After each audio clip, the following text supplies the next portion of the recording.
Hello, my name is Carrie and welcome to my channel. Today I'm going to be doing part 2 of my Sealey challenge wrap-up and talking about my final thoughts on the challenge as a whole. So for the second half of the Sealey challenge, I completed 14 books, which means I only read 29 out of the total of 31 books that I was supposed to read for the challenge.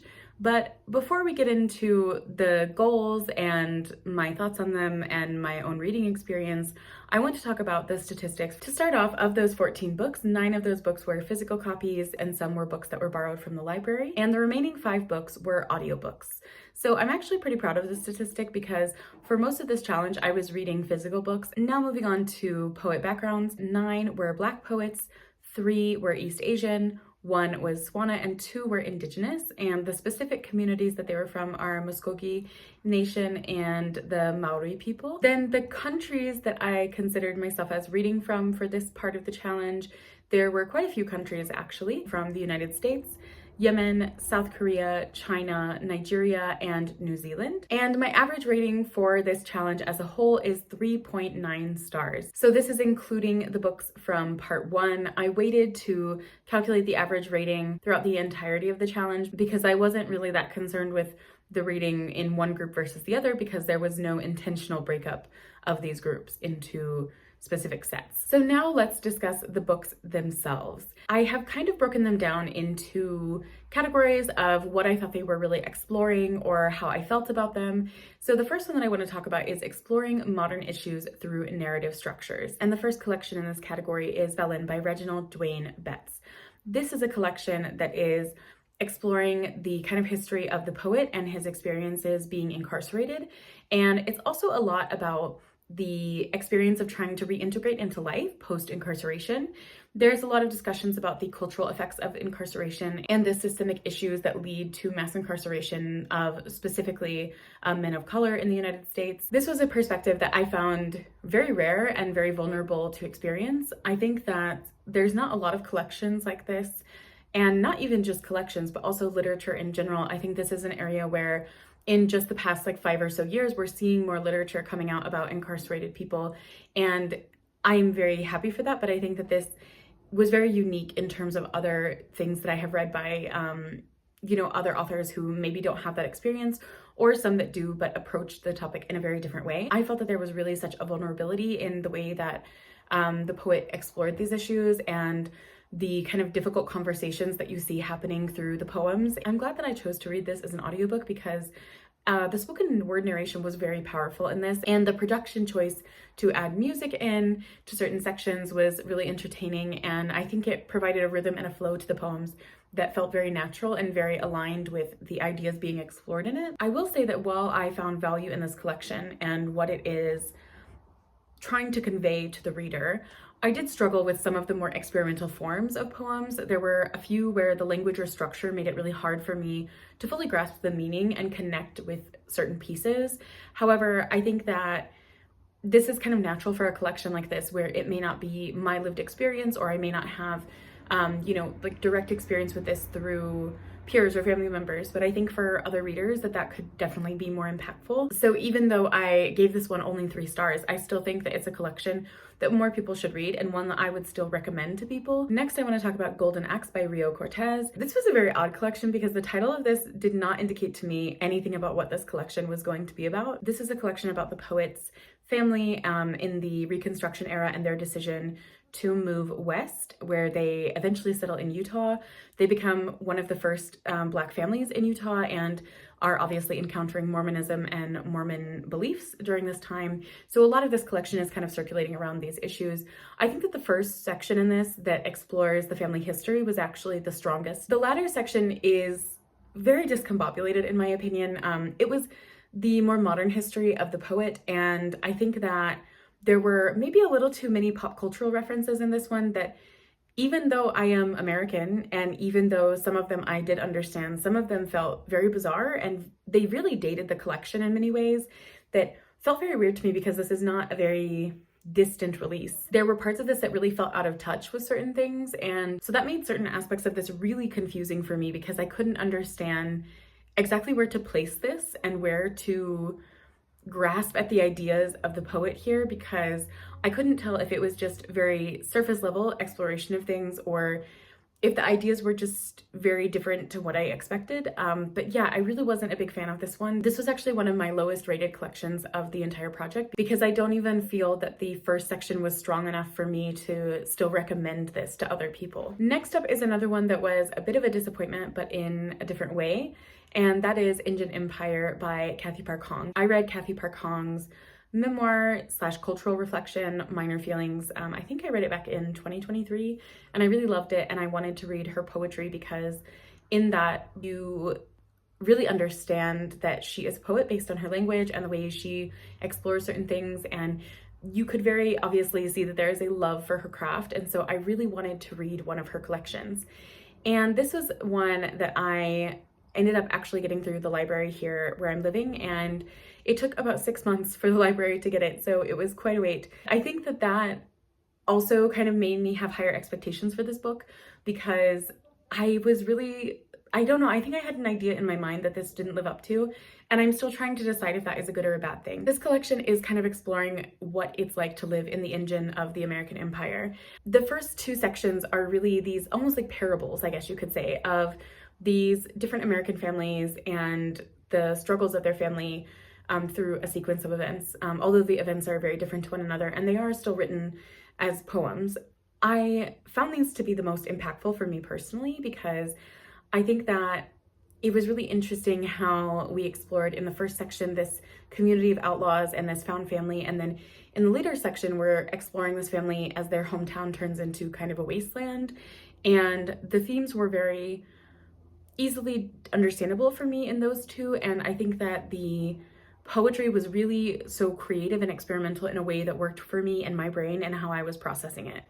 However, the third section was very dense. I really felt the entire time like I couldn't understand what was being talked about. I was rereading this section multiple times and trying to break down poems. I was trying to look things up because I was like, maybe I don't have a reference point for this. And I just really struggled through that. The final section was better, and thematically it returned to a lot of the topics being discussed in the earlier sections. I thought that was a great way to tie together sections and in the collection. However, that third section felt so out of place in this, and I found that organizationally it just didn't make sense for me, and it became a very frustrating part of the reading experience for this.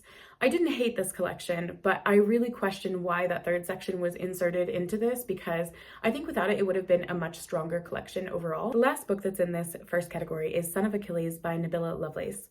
This was so incredibly fascinating to me, and maybe it's because I'm kind of in my Greek mythology era and, you know, really enjoying exploring Greek myths and learning about them in creative ways.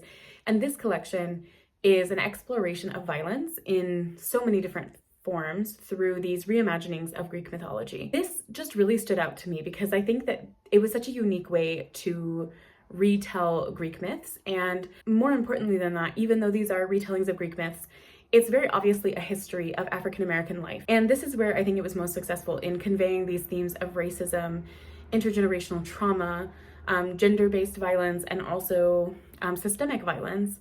I felt like there was such a clear connection in why these myths had been selected to tell these specific stories. I really applaud the poet for this because, you know, I've read some other collections of short stories and poetry as well that are inspired by myths. Sometimes it feels like they're just doing it because Greek mythology is very popular, or there are a, you know, dedicated group of people that are interested in modern retellings or in retellings of mythology in general who will be likely to pick this up, but this one felt very intentional, and I really loved that everything felt like a conscious choice in this. It wove together this beautiful tapestry of stories that tell about the experience of African American life in the United States. The next category of collections is Turning to Science to Understand the World, and the first collection I want to talk about is from a poet that I read last year for the Sealey Challenge, and that is Tracy K. Smith's Life on Mars.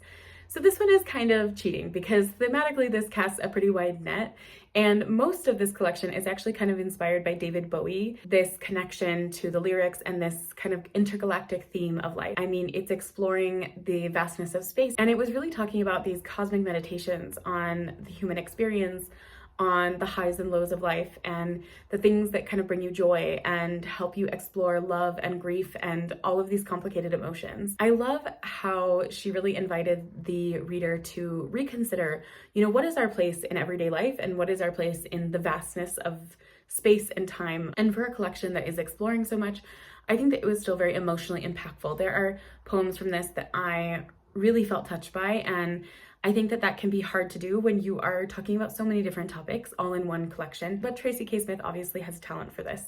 I will say that I did feel like some pieces in this were not really fully formed. There were some sections that maybe could have been better organized, or structurally there were odd choices in how it was expressed to the reader, because I did listen to this on audiobook, so this could also be another area where maybe that caused a hindrance in my reading experience, because some sections felt very awkwardly structured in line with previous poems or later poems. So yeah, I don't know necessarily if that was an audiobook problem or if that is a collection problem, but this is always something that I consider in how does a collection flow across the entire work, not just in individual sections. And I noticed some hiccups with that in this one. And the only other book that fit into this category was Mad Honey Symposium by Sally Wynne Mao. This is a book with such a stunning cover, and I just found it very randomly in my library. And I actually had no idea what the title was talking about. I found out later that Mad Honey is something that is extracted from certain plants that can cause hallucinations or other psychedelic tendencies. It can even cause death in some people because it's actually not supposed to be harvested. And so this becomes an analogy for the weirdness of life and the world and plants. And yeah, I thought that there were just so many interesting motifs in this related to plants and animals throughout the collection. And I feel like I learned a lot about these two areas of science that I've never really taken an interest in before now. I found the collection itself to be really inventive and creative. There's a lot of experimental forms in here and experimental language that just really scratched an itch for me, because I think that not only were these exploring the natural world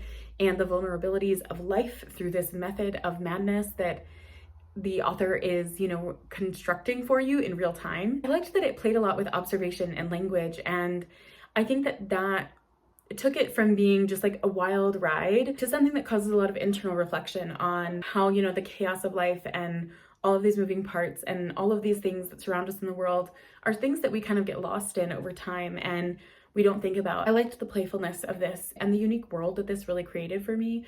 I think that this was really skillfully crafted, because I definitely was curious in the beginning as I was reading the first few poems. I was like, is this gonna feel like I'm just, in Lost in Wonderland here, or what's this really gonna turn into? And it was much more successful than I originally thought it would be, because in the beginning it's weird, I can't lie, but it definitely crafted something so unique and so successful in what I think it's trying to do. So I hope that more people read this one, because it didn't have a lot of reviews, and I think that's really sad, because honestly this is one of the most memorable collections from the Sealey Challenge for me. Even if it wasn't an absolute favorite, it's one that stuck out with me for how original it was. The third category is collections that explored memory in all its different forms. The first one in this category is actually a reread from last year's Sealey Challenge, and that is Wade in the Water by Tracy K. Smith. I read this last year via audiobook because I didn't have access to my physical copy in the US at the time, and I am really glad that I returned to this for this year's challenge, because I remember reading it last year and feeling like some things were going over my head and being really entranced by the writing, but wanting to revisit these and really break down certain pieces, because this is an interesting collection in how it came about. It's composed of a bunch of letters from historical records of Black Americans in the United States and of Black Americans during I think it's the Civil War to the Reconstruction era, who were talking about the possibility of slavery being ended. Most of this collection is actually composed of these letters. And I think that's what made this collection so impactful for me, is because you feel like you really are getting an insight into these historical figures and the times they were living in, and the very difficult debates that they're having to have about what does the future mean to them, and what will life look like for them, and how does it already look like, and what does that mean for the society, for the country that they are surrounded by. I am really glad that I went back to this and was able to annotate it and reflect on some of the poems, revisit them. My only real shift in opinion from the first time that I read this was that the last section felt very out of place. I didn't notice it as much in the audiobook, I think because I remember I paused the audiobook and came back to that last section. So I think I didn't realize the lack of cohesiveness from the rest of the collection to that final section, because the final section is much more of a personal reflection of Tracy K. Smith talking about her own experiences, her own life, and I understand why it's put into this collection, because I think that there are some thematic links to previous parts. It does kind of give you this dichotomy of like the time in the past and the present day, how things are very different, but also how there are some similarities still. However, it just didn't fully work for me as the previous sections did, and I felt that some of the pieces, although I could understand why they were there, I didn't necessarily agree that they were strong enough pieces to really tie together the threads of the earlier parts. So this was actually my only reread of this challenge. I did the same last year with another collection. I like just picking one to see if I go back to it over time, if there are any big differences. I especially liked doing it in this instance where I could go back to a physical copy and really reflect on it. The next book I want to talk about is The Wild Fox of Yemen by Threa Almontaser. This is essentially all about mistranslations between Arabic and English. I think that that is a great baseline for what this collection explores. Obviously, it's exploring more than that, but this is a heavy theme throughout the work, and I think it's very successfully integrated and explored throughout this. There's a lot of reflection on Yemeni culture and Yemeni history, of course, because the poet herself is Yemeni. And there's another strong thread in this of reflecting on life in the United States post 9/11 as a Muslim woman and what this meant, and how do you hold on to these memories of your tradition, your culture, your homeland, when people are telling you that you shouldn't identify the way that you identify? And what does it mean to be living in the United States or considering yourself at least partially American during a time like this? And you can tell that the poet has such a personality. It was just like a punch in the face on every page, and I really love that. I think that sometimes poetry kind of mutes the personality of the poet.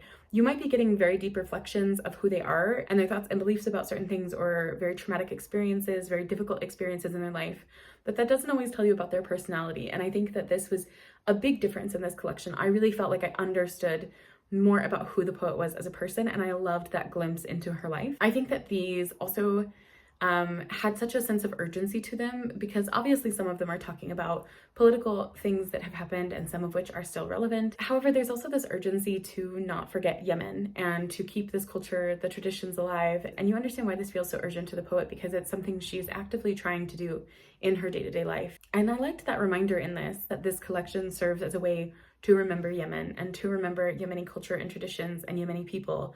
That is something that I think was really an important takeaway from this. And now the last book in this category, it oddly actually had some similarities to The Wild Fox of Yemen, and this is Don't Let Me Be Lonely by Claudia Rankine. I did not read the description for this collection.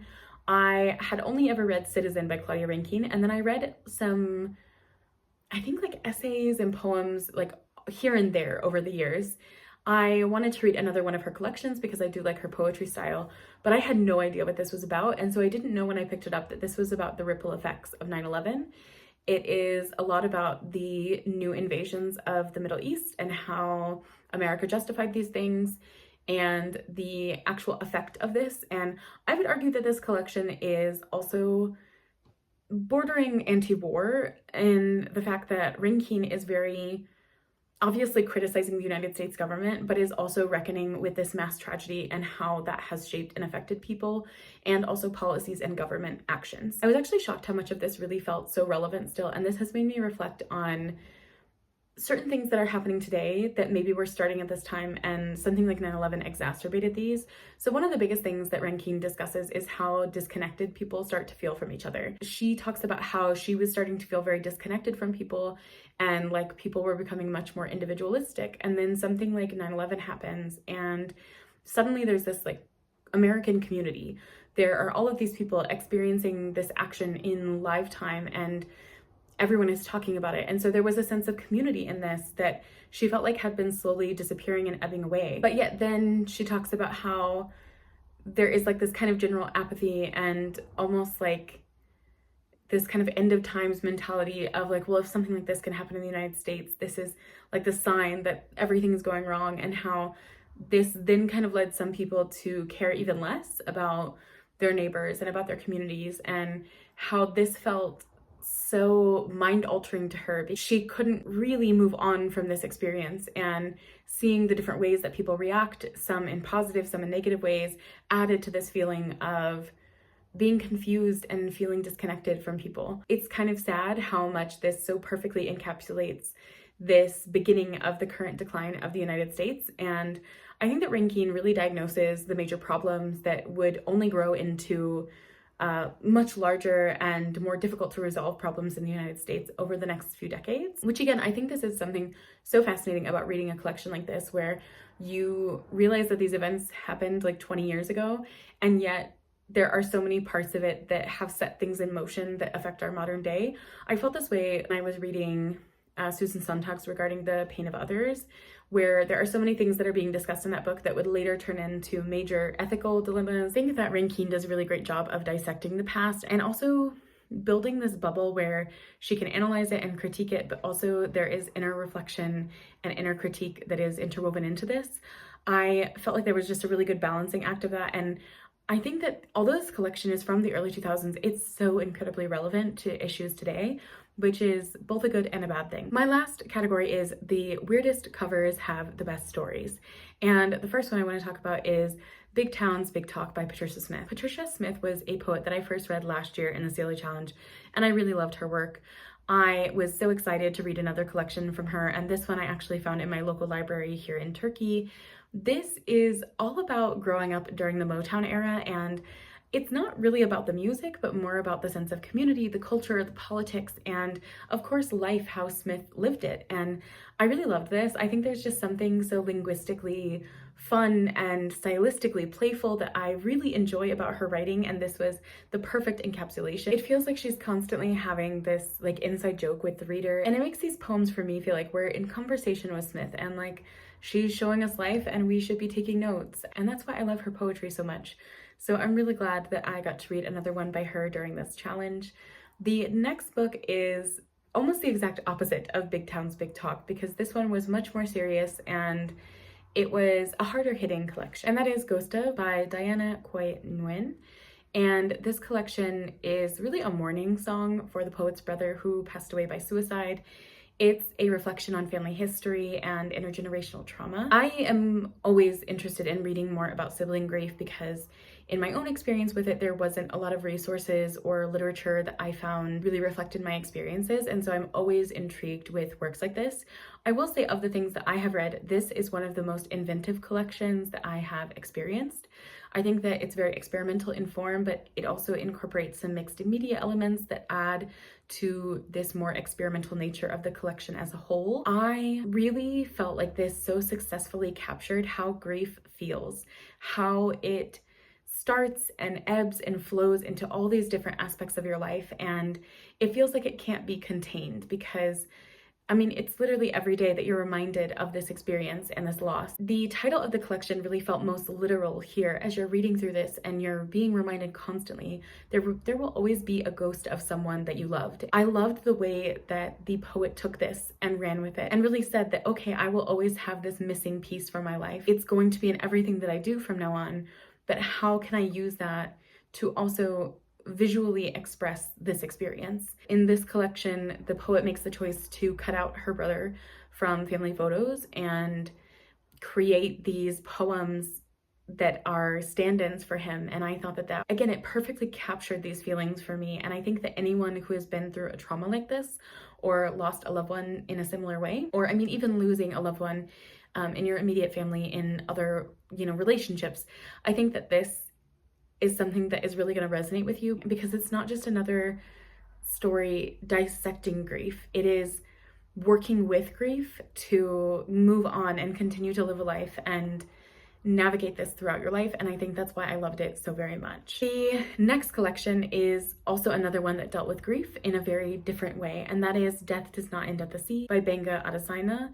This is a collection that I just found randomly on NetGalley, and it had a really weird cover that I thought was interesting. And I really haven't seen anyone talking about this, and I think that is a tragedy because not only are these poems just beautifully written, but also the themes that are explored in this were lovely and vulnerable. And Much of this collection is exploring fatherhood and masculinity. Specifically, the poet is reflecting on losing his father and becoming a father himself. And there's so much in this that I found to love, and a part of that is this exploration of fatherhood and masculinity and what it means to the poet and the kind of environment he grew up in and also that he's creating for his child. Also, there are topics in this of immigration and the choice to leave and reality that many people are forced to. I really loved how the poet interspersed these reflections on James Baldwin's life as a means to explore immigration in different contexts. I thought that it was really inventive how that was done in this, because you often don't see a lot of collections talking about immigration as a choice. And the author of this collection was exploring, was it really a choice for Baldwin to move, or did it mean a better quality of life? And then do we consider it the same type of immigration, or why is this immigration considered different? Yeah, it was just a really emotional read with so much depth to it. And I mean, this is to me what the point of poetry is supposed to be, that it really resonates with you. It gets you to think about different things outside of your own perspective. And I think that this collection really perfectly did that for me. And I hope that more people pick this one up, because it's something that I was really so shocked by. I really hope that this poet has more collections that come out in the future, because I am definitely going to be eager to read anything that he publishes next. My second to last collection is Rangikura by Tayi Tibble. I read Tibble last year. I read her in January, and then again during the Sealey challenge, I did a reread of her first collection. This is her second collection, and I actually prefer this one to the first. I think because this one was more personal. This is a lot about Tibble's experience growing up and these different phases of her life, and I truly ate this up.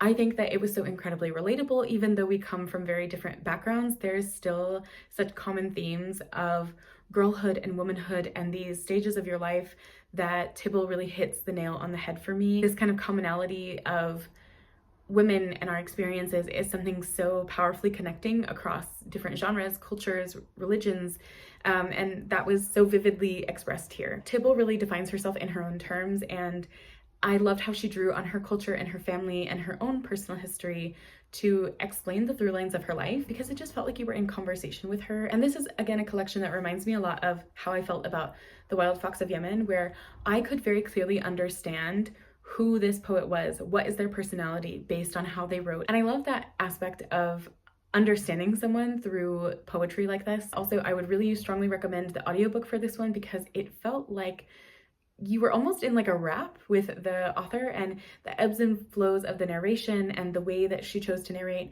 was really wonderful. I think that it definitely made me question if I want to get a physical copy at some point, because I really thought that the audio narration was so lovely, but I am so curious about how it will look physically, because I think that since I'm considering this one a favorite, I should definitely have a physical copy on my shelves. But we will see, because yeah, it's just too good to not revisit in whatever form that may be. The last poetry collection that I have to talk about is A Map to the Next World by Joy Harjo. This is a collection that blends poetry and longer form prose, which I didn't actually know before I picked it up. I thought it was just going to be poems. I was very unfamiliar with Harjo's style though, because I've been so intimidated to read her works, and I think that's just because, I mean, she was a poet laureate, she's very widely acclaimed. From last year's Sealey challenge, I kind of had a problem with poets that were very widely acclaimed. So I was nervous about this, but I really loved this. I often find that collections with poetry and prose pieces are a little bit more challenging for me, because I think that they don't often strike a good balance between the two, and that sometimes things feel very out of place or disconnected or disjointed from a larger narrative of a collection. And this one, I actually felt completely opposite about. I think that these pieces, all of them felt so deeply personal. There are a lot of pieces reflecting on Harjo's career and her family. There were some that felt almost more like fables, where they were exploring these animals and their symbolism. Some of them were, I think, definitely exploring her culture that she came from the Muskogee community. There's also some poems and prose pieces in this that felt more like philosophical reflections. And I think that all of these pieces together form this beautiful tapestry of storytelling for me. But yeah, there's just so much covered in here. And I think that it was still, with a breadth of topics, an emotional read. I think this was just such a great reflection on her life, her family, the people and the communities that mean things to her, and also the world around her. And I really feel like this is a great example of what I love about poetry, because I think that this just really hit all the right notes for me in what I want from poetry collections and what I hope to learn from them as well, because I don't think that poetry should just be about learning about the poet and, understanding the language. I think that there should be kind of a give and take relationship of you connecting in certain ways, or maybe unpacking certain things on your own, deconstructing certain things that you may believe or think or learn in these collections. This really did that for me. I really loved it. From this, I'm really looking forward to reading more of Harjo's work, because I think that her poetry style is something that really connects with me personally. So that concludes all of the books that I read for the second half of the Sealey challenge. Now I want to talk a little bit more about my thoughts and reflections on this year's challenge. Now let's address the elephant in the room. I obviously did not complete the Sealey challenge, and I think I've been a little too hypercritical of myself about this, because there's still so much that I learned from the collections that I chose, and there's so much about the collections that I still want to talk about and I'm happy and satisfied with. But something I do have to acknowledge is that this year, about week 3 into week 4, I was really feeling very burnt out. I think that perhaps this was because there was a streak of collections that I was feeling very ambivalent about. I was giving most of them 3 stars. Some of them I really didn't like that much, but I didn't feel like it was justified to go so low because I thought my mood was affecting it. Some of them I think I could have liked more if maybe I had read them more spaced out. This is ultimately, I think, a reflection of the challenge and this stressful time limit of trying to read so much in a short period of time. It made me think a lot more about the collections that I was reaching for, because this challenge, I was really excited that I read so many books from my physical shelves. However, I realized that on my physical shelves, there was a real mix of books that I actually enjoyed and books that I had just bought because I saw them somewhere or I thought they might be interesting, but they really were not for me. And I didn't feel like I was really a good judge of evaluating that this time around. I think last year I was better at judging the books that I was picking up and understanding if I was going to enjoy them or not. This year, I think I pushed through a little too many. Like, for example, Cannibal by Safia Sinclair and The Golden Axe by Rio Cortez. I think I honestly should have DNF'd those because I knew very early on that I was struggling with them. And I wasn't a big fan of them, but I still pushed myself through, and that led, I'm not just saying these 2 collections. I mean, there's obviously other things like life things that were happening, and other aspects to, who I am as a person, my reading taste, stuff like that, that led to this feeling of burnout. But I think I didn't give myself enough freedom to pick and choose certain things or to get rid of certain things, because I was really wanting to get rid of books that were on my shelves, and that added an unnecessary amount of pressure for me. I think that also some of the collections were a little too similar thematically. I think I should have maybe structured out what I was reading so that things would be a little more scattered throughout, because when I was reading so many with very similar topics together, some of them blurred together for me, or some of them I really had to sit down and think, okay, am I actually enjoying this, or is it just something that I've been reading so much about that I find interesting? It's hard to deconstruct some of those thoughts and to compartmentalize them at times. I think that that was one area where I really needed to change my approach to this challenge, and that might have had a better impact on my reading as a whole. I know that my average rating is still pretty high, but I didn't feel great about the books that I read for this challenge. Most of the books, in my viewpoint, even though statistically this doesn't align, most of them felt like 3-star reads for me. I didn't really have a lot of 5-star reads until the very end of the challenge. And then I was on a roll where I was reading a lot of 5-star reads back to back. And I was wondering, is it actually that these are 5-star reads, or are these reads that are more in line with poetry I enjoy, regarding themes that I am actually interested in exploring? And is it using language that I find works best for me as a reader? I still don't know that I have an answer to all of these questions, or that I have like an explanation for all of that. However, it's something that I am sitting with and thinking about, how could I change my approach to this, not only for a Sealey challenge next year, but also to the poetry that I'm reaching for the rest of 2025. I will say that I am still glad I read so many collections in physical form, because this is something I've been trying to kind of find a balance between this year, of reading more physical books and less audiobooks, because I often worry that I am not really investing in books as much in audio form, and I think that this kind of challenge really pushed me to think about this and think about the books I was reading physically and the effect this type of reading experience had. And simultaneously, I was thinking about this in terms of, what is the reading experience like for audiobooks? Because some of the collections I read this month, I don't think they would be good physical books, and that's something to reconcile with as well, of being more conscious of choosing certain books to read in certain forms, and really standing by that choice and analyzing it, not just as, was this enjoyable, but does this format really work for this type of book? So I wasn't successful in reading 31 collections. However, I did read a lot of books from my shelves, many of which had been on my shelves for many years. And I also think that I did a better job balancing different poetry styles. Many of the collections from this year's challenge were much more experimental than last year. I think that not only were these experimental in language, but in themes, in the types of structure of the poems, and the way that they were organized and collected together. And I'm happy with that because this is something I am wanting to do. I'm wanting to find different poets, different forms, and explore different themes as well to see what really works for me. And I think that this year taught me a lot about what maybe doesn't work for me and what things I need to be aware of as a reader, also as a critical reader, of someone who's not just thinking about the poems themselves and the language, but the structure, the organization, how they've all been brought together, what I am taking away from these poems, and also the formatting in which they're being told. So looking back at the 29 books as a whole, 17 of the books that I read were physical copies. 9 of those were physical copies that had been on my shelf for at least 3 years. So that is a huge change in terms of the amount of books that I was getting through from my own shelves. The majority of the authors that I read from were Black at 41.4%.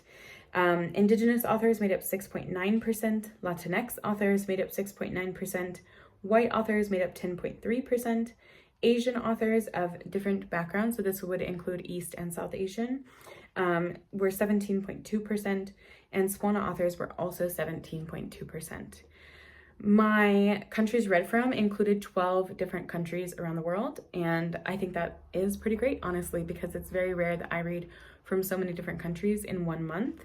And my favorites overall were definitely Deaf Republic by Ilya Kaminsky, There Lives a Young Girl in Me Who Will Not Die by Tove Ditlevsen, which was translated from the Danish, Bless the Daughter That's Raised by the Voice in Her Head by Warsan Shire, Ghost of by Diana Khoi Nguyen, Big Towns Big Talk by Patricia Smith, Death Does Not End at the Sea by Benga Adesayna, Rangikura by Tayi Tibble, and A Map to the Next World by Joy Harjo. Even within those favorites, there's such a diversity in experiences and themes that they're talking about in the countries that these poets come from. So I'm very thankful for those reads from this month and for what I've learned from this year's edition of the Sealey Challenge. If you participated in the Sealey Challenge, I would love to hear your thoughts, reflections, experiences in the comments down below. Of course, if you've read any of these collections or have any poetry recommendations based on what you saw me read in this video, I would love to hear about those as well. Please let me know about that. I think one of the most fun things about the Sealey Challenge is finding different communities that read poetry and the different types of poetry that people are drawn to. So I'm always happy to learn about different poetry that I may not be familiar with or poetry that other people loved. So yes, I look forward to hearing your thoughts, and I hope you enjoyed this video. Thank you so much for watching, and happy reading. Bye.